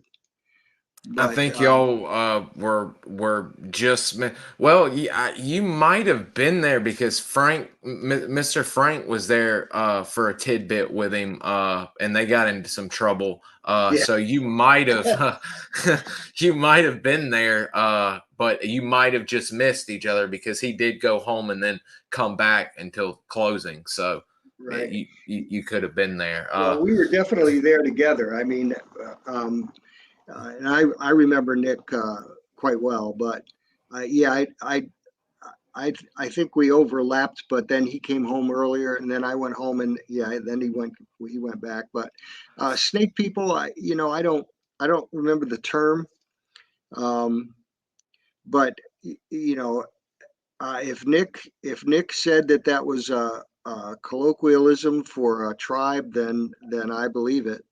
Yeah, I'm pretty sure his brew had their own little term for them, and they were basically headhunters, like you said, Yeah, cannibalistic, an ex cannibalistic tribe, and they were supposedly, from what I've gathered and speaking to Nick, they were the more primitive of the Montagnards. I mean, the most primitive. So yeah, that's a very interesting one. Okay, yeah, everyone's saying gotta love Uncle Nick. yeah. And then someone says, "What the heck did he do deserve to get toe tagged and thrown in the freezer that night?" He was just being Nick. That's all he had to do. I was about to say simply being Nick walking around. Yeah, he played so many jokes on so many people. I mean, he I'm It's a wonder surprised. he didn't. It's a wonder he didn't wake in and up in the freezer more often. Yeah, Uh, let's see. We've got a few more here. How did you guys walk through the jungle without leaving tracks? And I can only assume also without breaking branches and such. you moved very slowly and you walked in places where there was a lot of um, what is it? All the leaves and stuff that drop off. What is that called? Foliage. It's foliage, but yeah, it's roughage kind of that's on the ground and doesn't allow your boots to sink in. And I knew of guys that just wore the soles off their shoes, um, so that you would have a flat imprint and it could come up because the jungle boots had those cleats in them. that might tear the ground a little bit. But as far as breaking twigs, and definitely you did not want to leave a trail by breaking a lot of brush and showing that. I mean, you can see it in the jungle. You can see where somebody goes through if they're not careful. Like a So deer. yeah. So it's the speed of your movement. The slower you move, the less of an impact you have on the terrain that you're moving through. So if you're moving quickly or putting pressure on one side or the other, you might snap a branch or a twig. Or if you're not paying attention and you step on a dead piece of wood, you might break it, and the new break will show that someone has just gone through there. I mean, you don't want to leave any of those signs. So you move slowly, you pick your feet up, and you put them down specifically for places that will not leave your print. And then you check to make sure that you're not leaving a print or a pathway behind you. You want to make sure that everything closes behind you when you go through, and that's a matter of picking your path uh, and just moving really slow. And that also would also be a where a good rear rear element man would comes into play also in covering Absolutely, tracks. absolutely. Our Gu Baya was the oldest guy we had. He'd been around a long time, run an awful lot of recon, and he was responsible for that back trail. Um, but And every person, one could argue that that's just as important as a good point appointment. man. Absolutely. Absolutely. In fact, every person in that line has the same amount of value, because if the point man misses something, it's the next man's responsibility to catch it. And that just moves on down the line. And then if everyone is careful about how they move, how they swing their leg through a plant, how heavily they put their feet down, um, how they look and feel the full length of their body relative to the jungle, then Goo's job is easy. He just has to close it up and make sure that the jungle folds in behind us. But if they don't, then now he's got to find that broken twig, pick it off, and put it somewhere where it's not going to be obvious. He's got to find that footprint, make sure that that footprint is smoothed out and it's not there for someone to see. So the whole idea is to make Goo's job easy. I mean, that's a that's a lot of pressure. Not only the individual operator not making a noise and breaking anything, but also that rear point making sure he keeps everything clear, concise, and not leaving a trail. I can only Absolutely. imagine the stress in that. Actually, I skipped one. Sorry about that. Jason, what was the closest you ever got to the enemy without him knowing you were there? I believe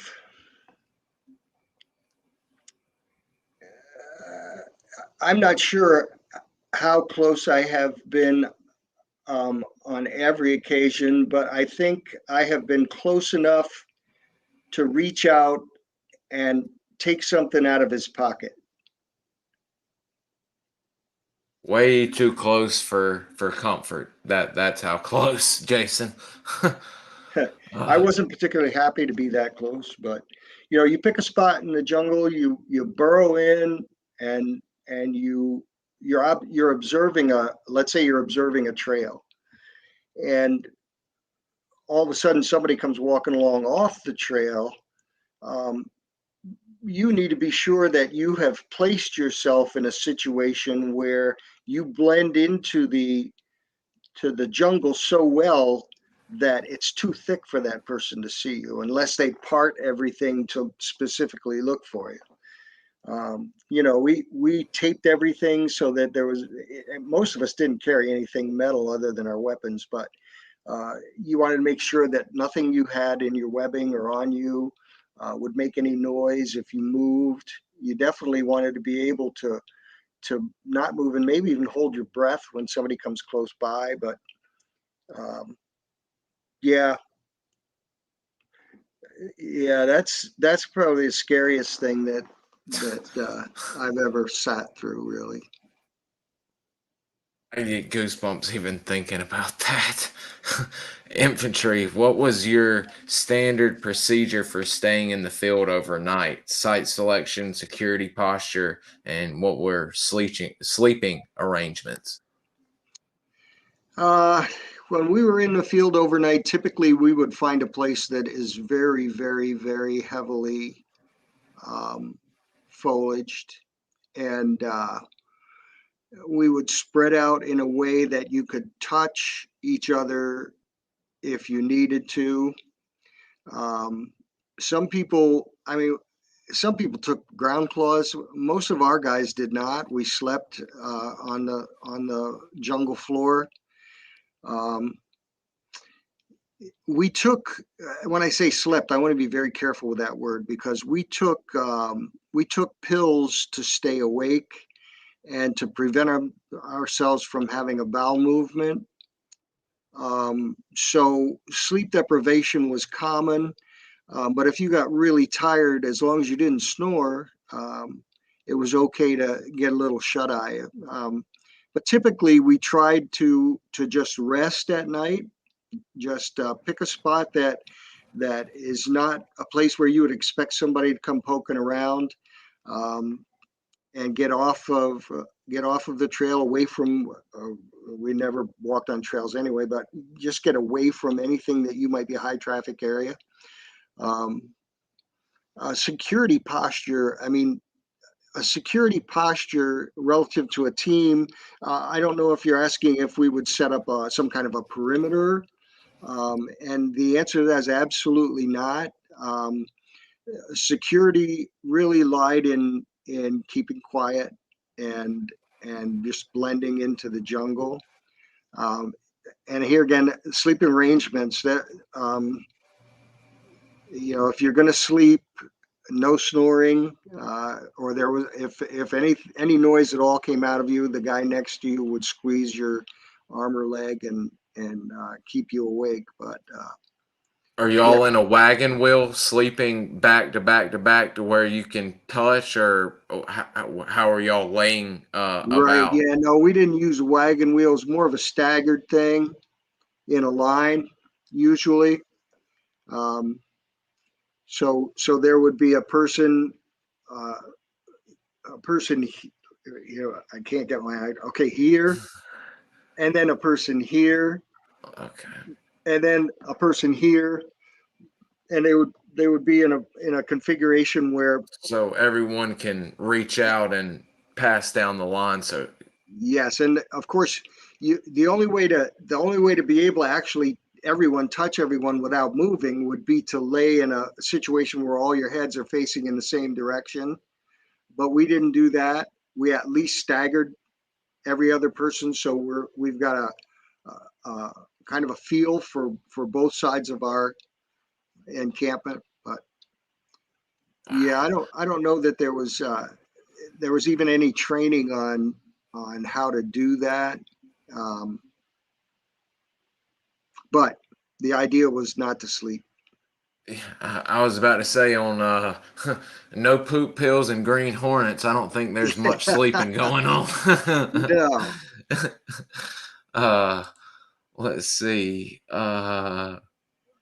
Jason would like to know: did you cross paths or speak with any CIA while you were stationed at CCN?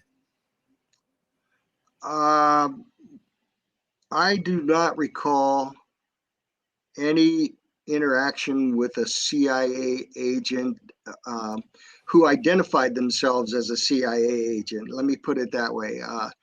The CIA monitored the things we did, and sometimes they were a part of things that we did, but we seldom knew that they were CIA. Unless, I mean, the old timers, they actually set stuff up with the CIA early on. But when I was there, it was more. But my experience was that if they were CIA, we didn't know it. But That's exactly. I mean, Lynn Black talks about being out and about, and people that looked the part of CIA getting in touch with him and him doing some work.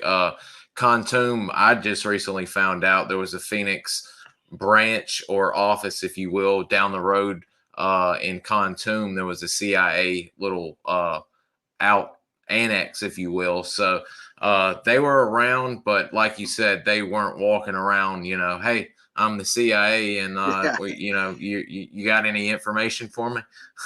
But yeah. they were probably around somewhere. Um. Yes, Bayou State Outdoors says when talking about this is going back, they would leave Claymore with tripwires on their back trail. Did y'all do that? Uh, I did not believe in booby traps because you never know who they're going to get. There were people who did that, um, uh, uh, but not me.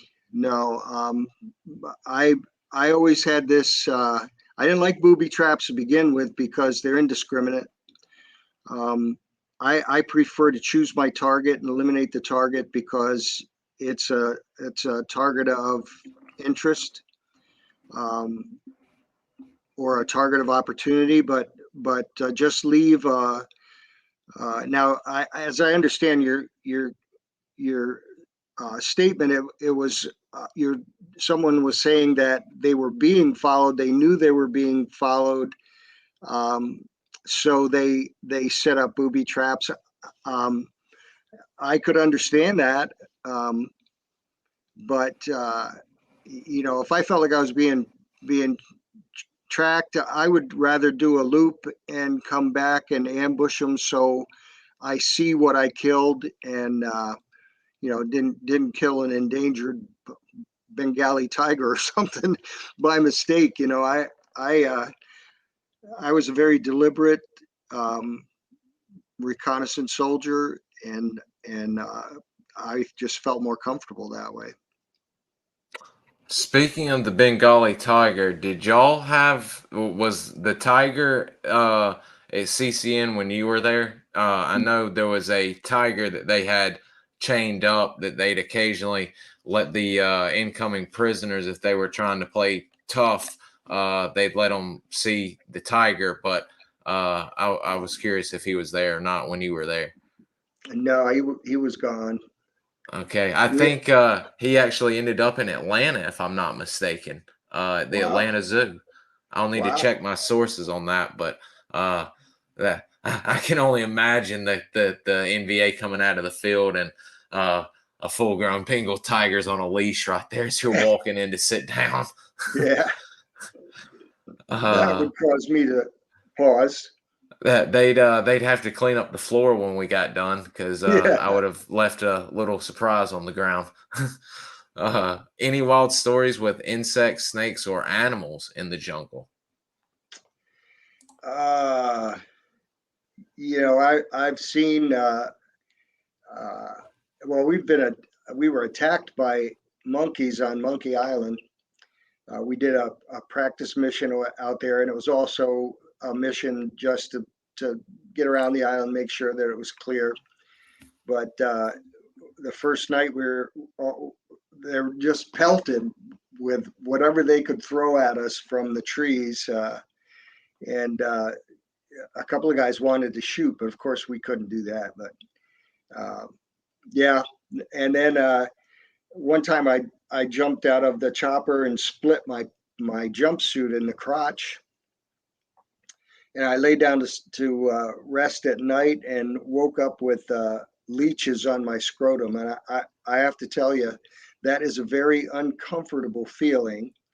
And I had all I could do to keep from panicking while they burnt them off. But yeah, you definitely don't want to make your jumpsuit too small in the crotch. Oh, But we didn't. I've seen water buffalo. Never saw an elephant or a tiger. I've seen a lot of snakes out there and some pretty big spiders, but yeah, not the some of the more exotic wildlife. that leech, we actually just spoke to Andy Finlinson of Force Recon in one of his first patrols. He was unlucky, and he had a leech attach itself to his penis, Yeah. actually. Oh, And he said it was no good, no good at no, all. no. They are Uh, nasty critters. yeah, just seeing them gives me the willies, and just to know that they're getting on y'all, and especially some of the body, can't deal with that. uh, Here's a interesting. Bud, can you ask your guest if he used any of the mini grenades, and did he know a Scott Barnes at CCN? He wrote Bohica book. Greetings from Scotland. I don't remember the name Scott Barnes. Um, uh, I never actually lobbed a mini grenade either. Um, Mostly my weapons were my rifle or machine gun and claymores, but I did carry mini grenades. Just never had an occasion. We our team was never in a major defensive situation. We were never compromised. So we never were in that situation where you'd be throwing a lot of mini grenades to interrupt the enemy's assault. So so the kind of warfare that I experienced was intentionally uh, started by us. Um, On the offensive.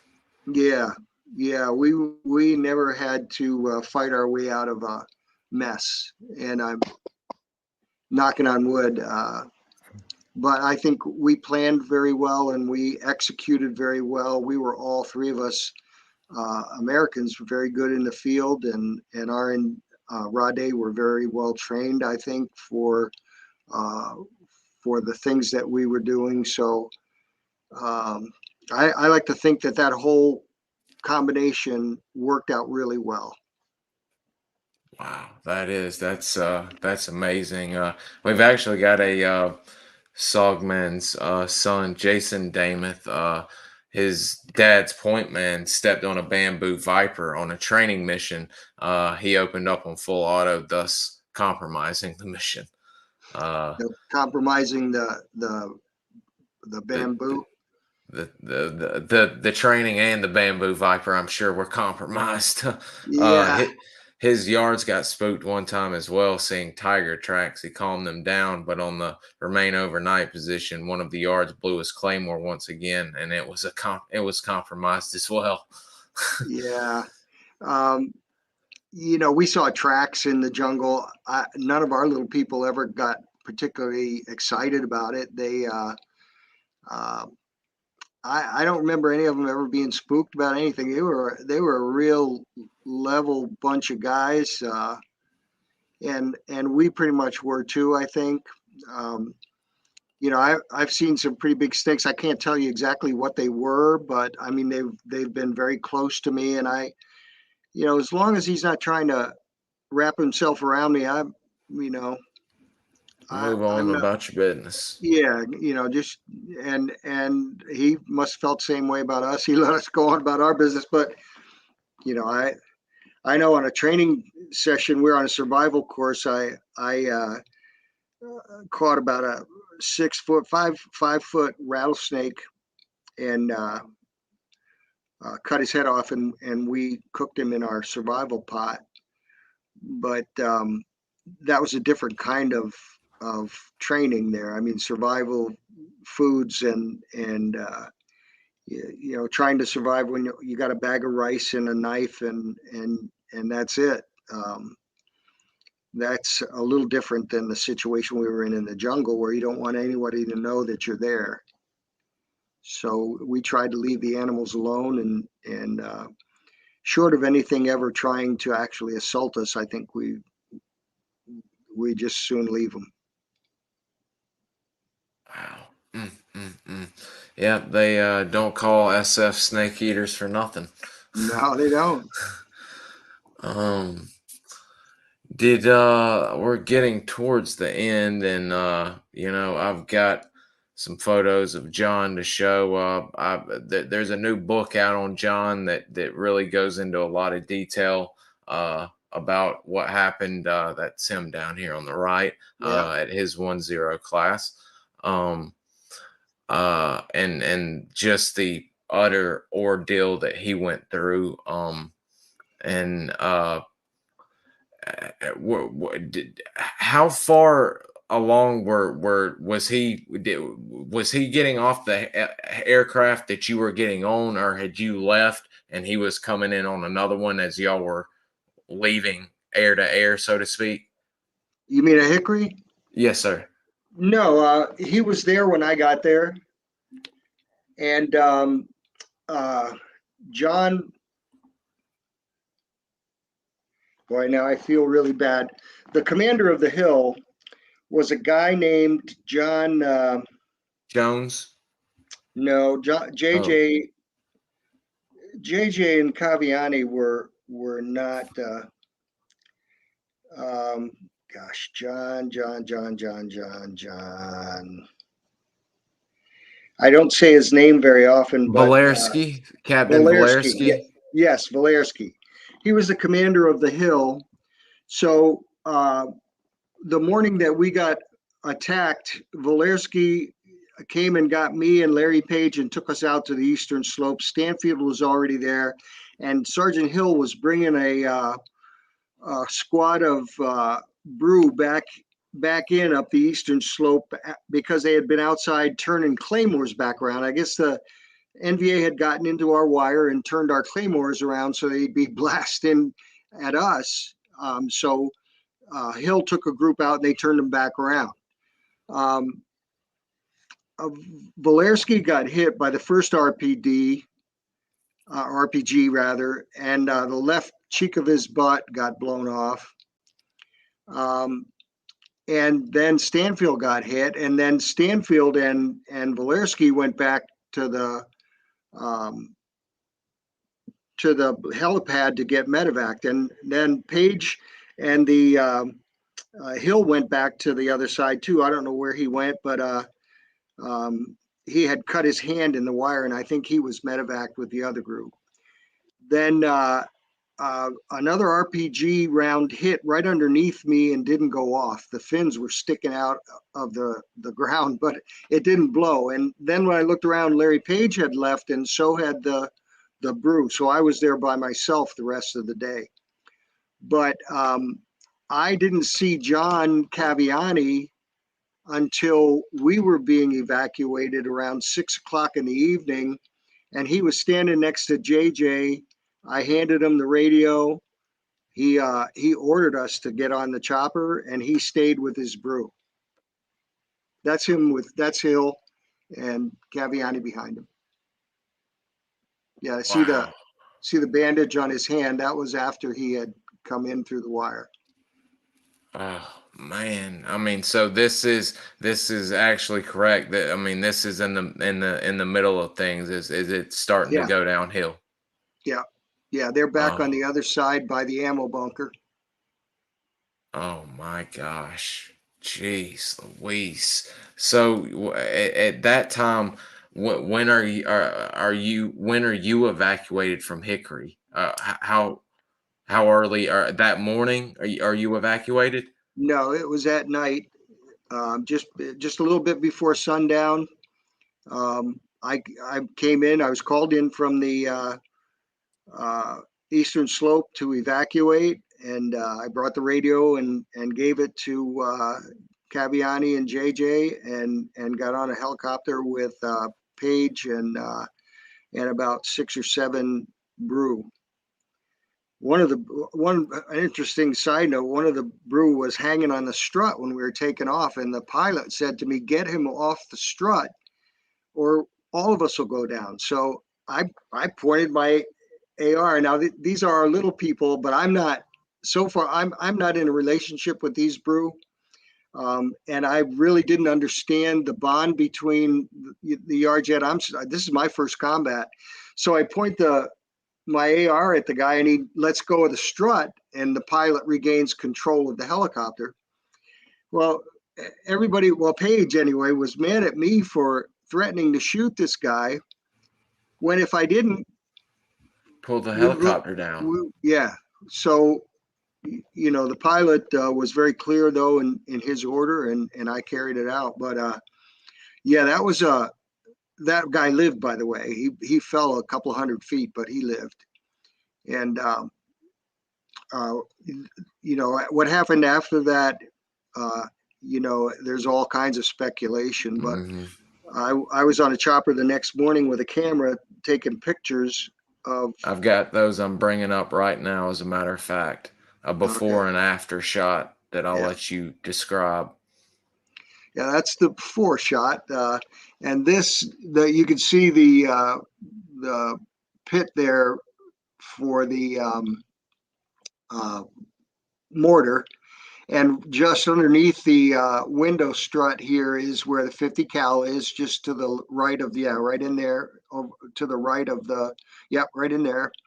And then this line of sandbags over here is where I was, over Uh, on the other side of this window. And then up here, you see the commo, you see the antennas. That's the commo bunker. Um, no, the next one up. Yep, that one there. This bunker here is a uh, uh, storage bunker.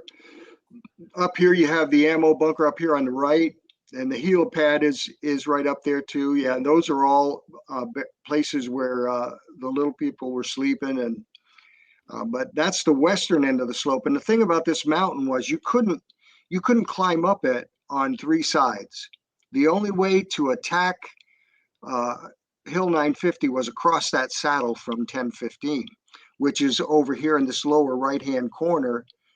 The saddle goes out to the right. Man. And get ready for this after shot, guys. It's just utter devastation. Yeah, That's that's what's left of the base you just saw. yeah, we got pounded. And And now they bombed it after too, to make sure that mm, everything was destroyed. So it's but that didn't happen that night. So this was taken the very next morning on the 5th of June. And this is what we suffered in the attack. these photos really put, even mind you, the bombing, like you said, that I mean that puts it in perspective. And to kind of close it out, I just want to put this up, not to embarrass you, but to let people know your first combat experience. This is your award citation. Distinguished himself on the 4th of June of 1971 while serving as a RO in an isolated radio relay site deep within enemy held territory. I mean, that right there is what, they write action movies on. We commend you, sir. I cannot, reading that, I get goosebumps. Still reading that, it's almost unbelievable. Y'all made it through that, to be honest with you. Yeah, I definitely had somebody watching out for me there. Uh, Consider wants to know, were you guys in a tunnel? Jeez. No, no, I was pretty exposed there. I had some sandbags in front of me, but I had to keep popping up over them or in between them to try to take shots at people that were moving across that saddle. And so I was pretty much exposed there.